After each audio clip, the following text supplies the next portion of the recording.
Hola, ¿qué tal? Muy buenas noches. Mi nombre es John Jairo Angulo Sánchez, estudiante de agronomía. En este día, en esta explicación que vamos a hacer aquí breve, en cuanto al tema de explorar la diversidad microbiana y su ecología asociada a la agricultura. Cuán importante tema, ¿no? Bueno, no sé si de pronto en la pantallita me puedan ver o no me puedan ver. Sin embargo, les voy a explicar. El área que nos toca que ver ahorita es microbiología de suelos. Entonces vamos a iniciar. Dando respuesta a la primera pregunta que establece según la guía, dice, establezca la diferencia entre los conceptos de ecosistemas, hábitat, comunidad microbiana y gremio. Bueno, entonces, aquí tenemos un cuadro comparativo donde podemos ver perfectamente cuáles son esas diferencias entre estos cuatro eslabones, ¿no? Entonces, cuando hablamos de un ecosistema, hablamos en sí, digamos, de todo un universo, podríamos llamarlo de esa manera. Claro que un universo es mucho más amplio, pero trayéndolo coloquialmente a nuestro contexto, hablamos de un universo donde se correlacionan todo lo que es, todo lo que tiene que ver con esos diferentes tipos de vida y también de no vida, ¿no? Es decir, puede ser biótico o abiótico. Ese es un ecosistema. Es un espacio donde interactúan, digámoslo de cierta manera, todos los seres vivos y no vivos dentro de un medio ambiente. Eso sería el ecosistema. Ahora, un hábitat. El hábitat es un espacio físico o lugar determinado donde conviven, donde hay aquí sí tiene que ser única y exclusivamente seres vivos como hongos, animales, bacterias, plantas y demás, pero tiene que ser única y exclusivamente seres vivos. Ellos, digamos, van a estar en un sitio determinado que también van a estar interactuando entre sí y eso lo hace que sea un hábitat como tal. Qué pena. Mil disculpas. Prosigo. Tenemos acá también la comunidad microbiana. Cuán importante. Este fue uno de los temas, incluso por eso está más extenso ahí en la redacción, que más me llamó la atención. Eh, Realmente el tema de las comunidades microbianas como tal, ellos encierran todo lo que son las poblaciones de microorganismos, gremios y que por último terminan siendo comunidades, ¿no? Es decir, es como la mayor jerarquía que hay en cuanto a temas de microorganismos, en cuanto a organizaciones o estratos, si podríamos llamarlo de esa manera, de microorganismos. Es decir, lo más grande que existe es la comunidad microbiana, ¿ya? Entonces nosotros podemos encontrar ahí claramente donde dice que corresponden a un sistema microbiano que con el futuro conformarán una población de dichas poblaciones y dichas poblaciones se clasifican como gremios, lo que les decía, y el cúmulo de todas estas poblaciones que interactúan entre sí suelen llamarse comunidades microbianas. Es decir, iniciamos desde pequeñas poblaciones, pasamos a gremios y posteriormente pasamos a comunidades. Y todas están interactuando entre sí. Ahora, cuando pasamos al eslabón, o sí exactamente, o a la definición de gremio, aquí nosotros podemos concluir que gremio como tal son, digamos, las diferentes poblaciones que hay de comunidades microbianas que pueden tener cierta similitud o no la pueden tener, pero están interactuando entre sí en un mismo hábitat. Es decir, no tiene la capacidad jerárquica como tal, como la tienen las comunidades microbianas, pero están en un mismo sitio determinado, ¿no? Lo que las diferencia también es eso, que están en un mismo sitio determinado, que pueden estar interactuando entre sí o no, pero tienen cierta similitud, ¿sí me hago entender? Ese sería como el gremio. Qué pena, siempre van a estar interactuando, pueden tener similitudes o no las pueden tener, de acorde a su información genética, de acorde al ARN, ¿no? Hay que tener en cuenta que también todos los microorganismos como tales, que más adelante los vamos a ver, se caracterizan en su gran mayoría, o sí, se caracterizan por estar conformados por un ARN, que es el ácido bueno, qué pena con ustedes, ribonucleico. Tenemos acá la siguiente pregunta, que es donde nos dice: explique los fundamentos de la columna de Winogradsky, el ruso, por cierto, y los diferentes tipos de comunidades microbianas que se pueden encontrar en ella. Ese también fue uno de los temas más atrayentes como tales. Bueno, entonces aquí nos encontramos que principalmente esto sirve para caracterizar de cierta manera cuáles son esas bacterias que se encuentran en determinados estratos. Ejemplo, tenemos 3 estratos que se van a caracterizar. Acá lo podemos ver. Acá está el anaeróbico, microbiano, microaerofílico y aerobio. Lo anaeróbico se caracterizan principalmente por ubicarse en el fondo de la columna. Acá lo podemos determinar, son todos los que están acá en la parte de lo que es prácticamente el lodo, que son bacterias sulfurosas como tal, ¿no? O bacterias que fermentan, que sirven para fermentación.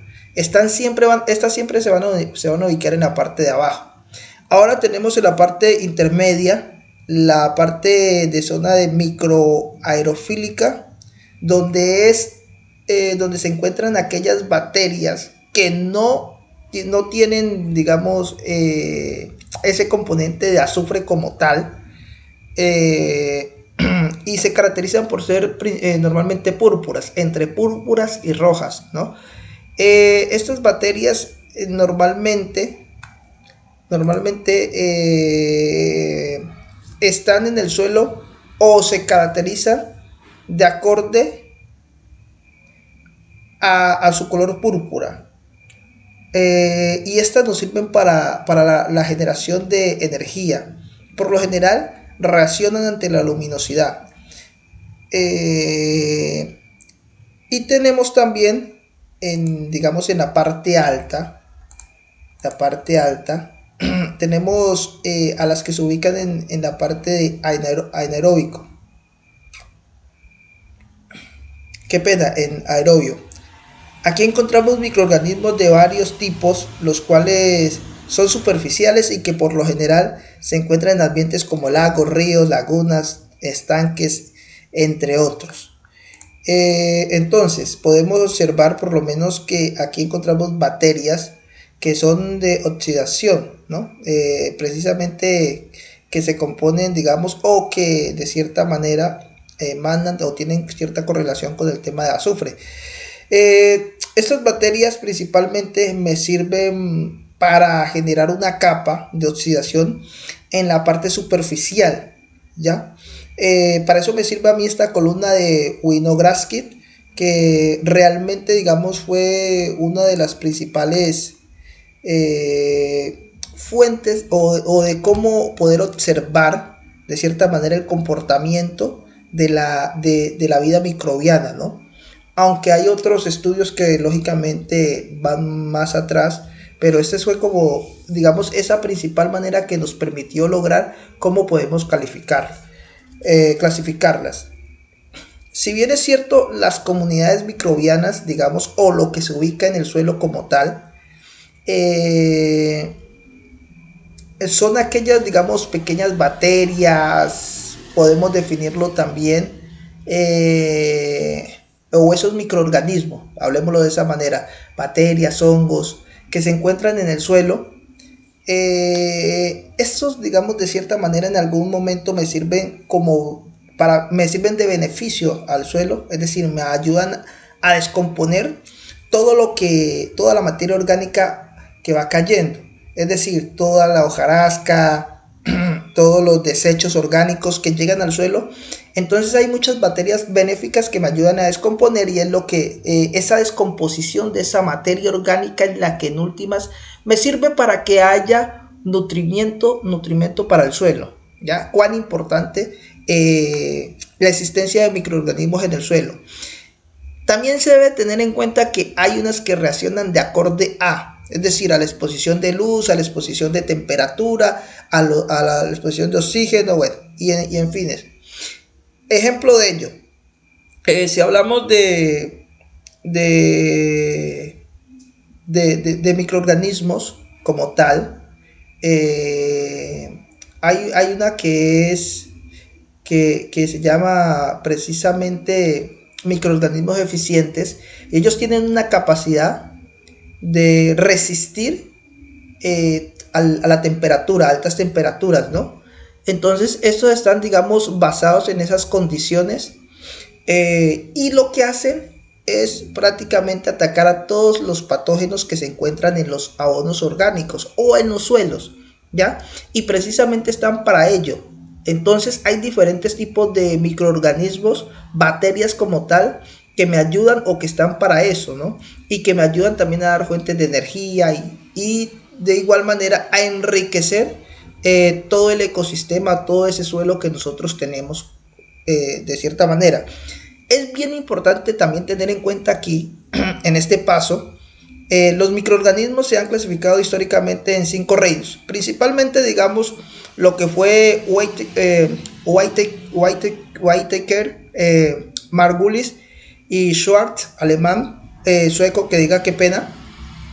Ellos lo clasificaron de esta manera, o sea, 5 reinos, o lo definieron, que son los reinos animal, hongos, móneras, protistas y vegetales. Pero posteriormente, como nada hay definido, o sea, no tiene una teoría hasta que no se compruebe otra, o hasta que alguien diga no, esto no es así, o hasta que no haya otro descubrimiento. Posteriormente vino Watts con otro tipo de teoría en el cual dijo no puede ser, o no está, digamos, bien fundamentado que los centremos en 5 reinos, y dijo él que habían 3 dominios, ¿ya? ¿Cuáles son esos 3 dominios básicamente? Esos 3 dominios que existen son las bacterias, arqueas y eucarios, o eucariotas, como se le quiera llamar o denominar. Entonces, vemos que, digamos, de pronto, en esta principal, el reino Monera como tal, que mirábamos anteriormente, el reino Monera, este se dividió en 2. Tiene 2 dominios que son las bacterias y las arqueas. En las 2 primeras se componen, que están las bacterias y están los virus, viroides y demás, ya de acuerdo a su capacidad, o de acuerdo a su composición unicelular, ya es eso. Y de igual manera hay ciertas diferencias entre ellas que los dividen. Por eso están ubicadas entre las bacterias y las arqueas. Posteriormente, o todo lo demás, lo que sobra, o sea, parte del reino Monera, se ubica en el dominio eucariotas. ¿Por qué? Porque estas son multicelulares. Es decir, hay, pues mejor dicho, como se dice, diversidad de células. Eso lo diferencia, y en eso, digamos, están los dominios. Entonces, la clasificación de los microorganismos van a estar siempre centrados en estos 2 ejes fundamentales, que son los reinos y son los dominios, que hay que tenerlo muy en cuenta. De igual manera tenemos acá analizar el estudio llevado a cabo en un suelo contaminado con hidrocarburos, mostrando que el panorama taxonómico general de los suelos contaminados y sin contaminar es parecido. Hay una realidad que nosotros tenemos que, digamos, evidenciar, que normalmente cuando el ser humano interviene en cualquier tipo de ambiente, siempre va a causar algún tipo de contaminación. Es algo natural, es algo que ni siquiera nosotros lo elegimos, es algo que tiene que pasar. Entonces, normalmente nosotros, para cultivar, siempre debemos de aplicar algún tipo de agroquímico para, de cierta manera, alcanzar los rendimientos producidos. No necesariamente, digamos, en el área donde yo vivo específicamente, yo soy del Putumayo, del Amazonas. Acá nosotros tenemos, digamos, un fenómeno que hemos vivido históricamente, que era la explosión de tubos. y se contaminaban muchas fuentes hídricas o se han contaminado y aún están contaminadas y aún encuentra uno toda la biomasa de cenizas por debajo de las fuentes hídricas y demás y han causado daños severos a todo lo que compone esa biodiversidad de los ecosistemas que tenemos nosotros en el Amazonas. Pero cuando vas y de pronto tomas algún tipo de muestras de un suelo que aparentemente no está contaminado, resulta que está casi de la misma manera o de contaminación. ¿Por qué? Porque es que también, digamos, desafortunadamente contamos con es una realidad que no podemos ocultar y es el tema de cultivos ilícitos y que se le aplica una cantidad de químicos, cosa impresionante, para obtener pues sus resultados. De igual manera, entonces nosotros vemos y analizamos que en este tema, digamos, no es mayor la diferencia. Entonces, ¿qué quiere decir? Cada vez que uno aplica un agroquímico al suelo, hay que tener en cuenta que se va a generar un desbalance nutricional del mismo. Automáticamente este va a cambiar y va a haber una intoxicación por salinidad y exceso de minerales. Van a entender que luego, posteriormente el suelo no los va a poder, como se dice, desechar, porque en muchos de los casos los suelos no tienen esa capacidad de deshacerse rápidamente de los minerales que vayan ingresando a él. Si me hago entender, porque no todos los minerales que nosotros aplicamos la planta los va a tomar. Por lo general las plantas toman lo que requieren. Y como se hacen, digamos, algunas fertilizaciones sin ningún tipo de plan de fertilización, valga la redundancia, pues lógicamente que incurrimos, como se dice, en esa criminalidad con el medio ambiente. Entonces eso pasa normalmente con los suelos, digamos que aparentemente en su estado natural están casi que iguales en cuanto al porcentaje de contaminación taxonómico que con los que se han contaminado con hidrocarburos. Eso, digamos, teniendo en cuenta nuestro contexto. Ahora, las conclusiones pueden ser las que ustedes quieran o las que nosotros podamos tomar. Un análisis breve que nosotros tomamos o que yo tomo como tal es que durante el abordaje de estas temáticas se pudo analizar las diferentes dinámicas que se llevan a cabo para que exista un ecosistema. Sabemos bien que si no existen, digamos, esa interacción o no existen, digamos, ciertos componentes, pues es muy difícil que no exista un ecosistema, que es lo más importante que nosotros requerimos. Siempre van a haber ecosistemas, bióticos o abióticos, es decir, vivos o no vivos, ¿sí me hago entender? Y todos los ecosistemas son importantes, ninguno se debe menospreciar. Hay que ver cómo se puede interactuar o qué podemos remediar de acuerdo a lo que encontremos en ellos. De igual manera, la importancia de estos y sus factores que lo correlacionan es lo que mencionaba anteriormente. Hay que ver, hay que analizar qué tiene, cuál es su potencialidad, cuáles son sus debilidades, de acuerdo al ecosistema que nosotros encontramos, porque en el principio les dije que era un universo y es así.